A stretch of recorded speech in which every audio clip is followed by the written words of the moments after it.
In this lesson, we are going to be factoring trinomials where a is equal to 1. This will be the format of the trinomials we are working with, and a and b are basically coefficients, number beside a variable, and c will be a constant, a number by itself. So let me show you an example of what this might look like.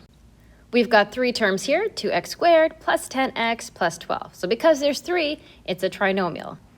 Today in particular, we are going to look at a when it's equal to 1.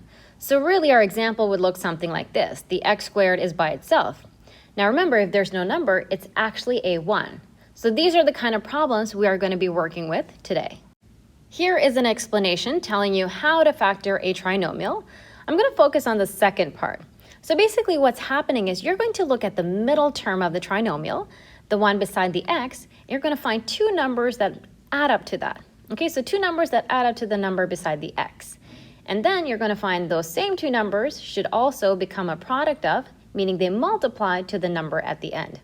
Now this may seem confusing, so let's actually try some examples.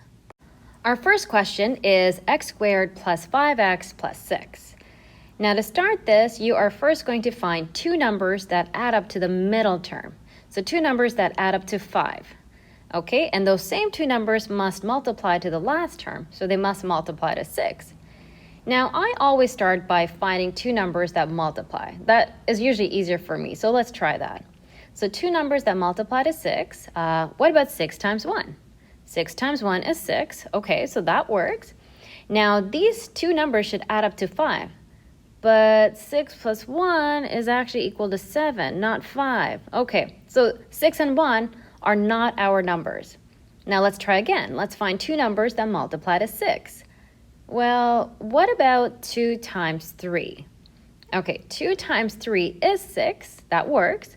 Now it should add up to the middle one, so let's try that. 2 plus 3, yep, that actually adds up to 5. So because that works, 2 and 3, both are positive, are our numbers that we are going to use. So next, you are going to draw two brackets. So let's do that. Bracket 1 and then bracket 2. Next, you are going to break apart the x squared here. So you're going to have x in one bracket and x in the other. So let's actually do that. So x right here and x here.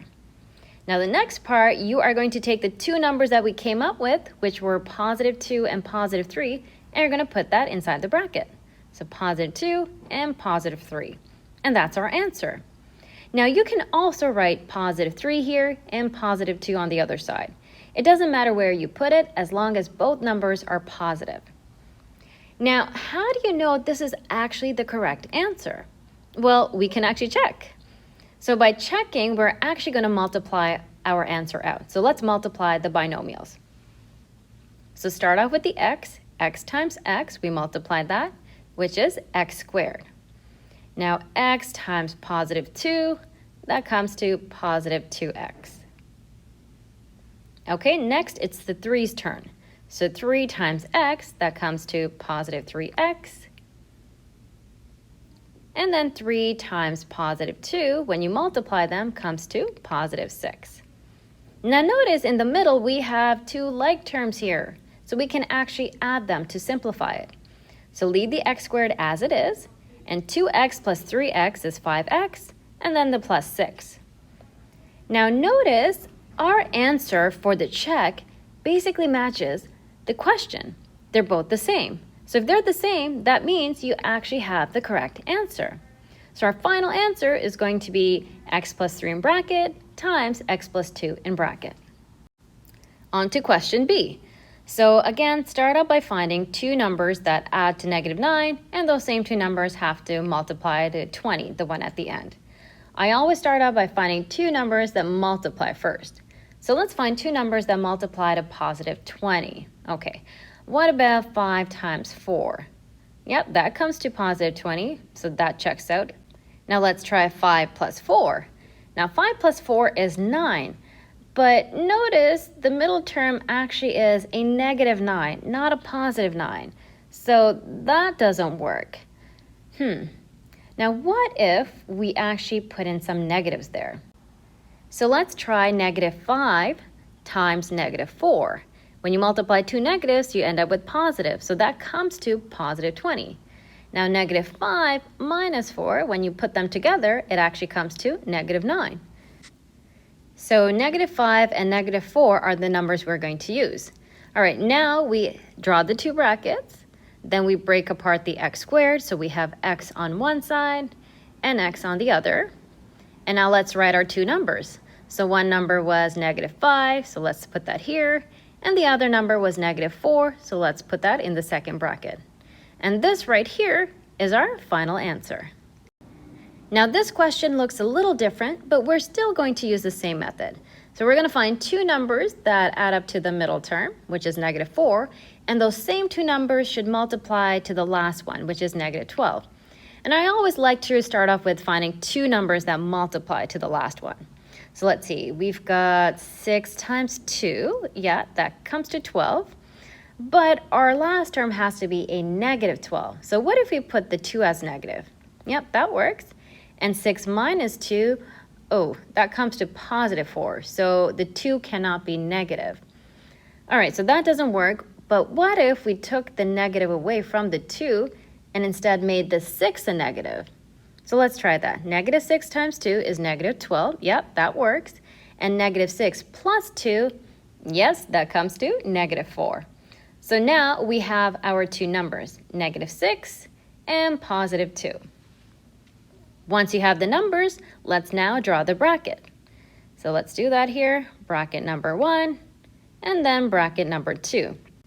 And now break apart the x squared, so we've got x on one side here and x on the other side here. Okay, now let's put our two numbers. One was negative 6, so I'll put that here, and the other one was positive 2. Now notice in the last term we have a y squared, so you also have to break that apart at the end. So we're going to put a y here beside the negative 6 and y beside the positive 2. So this right here is our final answer. Now finally, on to our last question. Notice this one looks a bit different from the others. There's actually a number other than 1 in front of the x squared, so we can't just do it the normal method.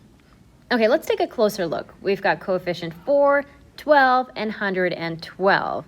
Do all of these three coefficients in front of the terms have a common factor? Meaning, can you actually find a number that can be divided by all of them without giving you a decimal? Actually, you can. And the greatest common factor, meaning the biggest number that can be divided by all of them, is 4. So we are actually going to start this question by common factoring. So we're going to take out the 4, but not the x, because 112 doesn't have an x. And now let's divide the first term by 4. So 4x squared divided by 4 is x squared. Okay, on to the second term. 12x divided by 4, they're both positive, is positive 3x. And last term, negative 112 divided by 4 is negative 28. So let's write that down and close the bracket. Now, we're still not done because we can actually factor the trinomial that's inside the bracket. So let's get on to that. Now, we have to find two numbers that will add to positive 3, and those same two numbers have to multiply to negative 28. And again, I like to start with the multiplication. So let's find two numbers that multiply to negative 28. Now, how about 7 times 4? So 7 times 4 is 28. But the last term is actually a negative, so one of the numbers has to be a negative. What if we made the 4 a negative? Yep. And 7 minus 4, yeah, that comes to positive 3, which is our middle term. Okay, so now we have our two numbers, positive 7 and negative 4. Now we leave the 4 as it is because we already factored that out.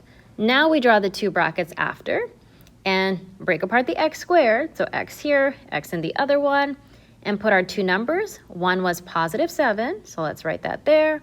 And the other number was negative 4, so let's also write that. And this right here is our final answer.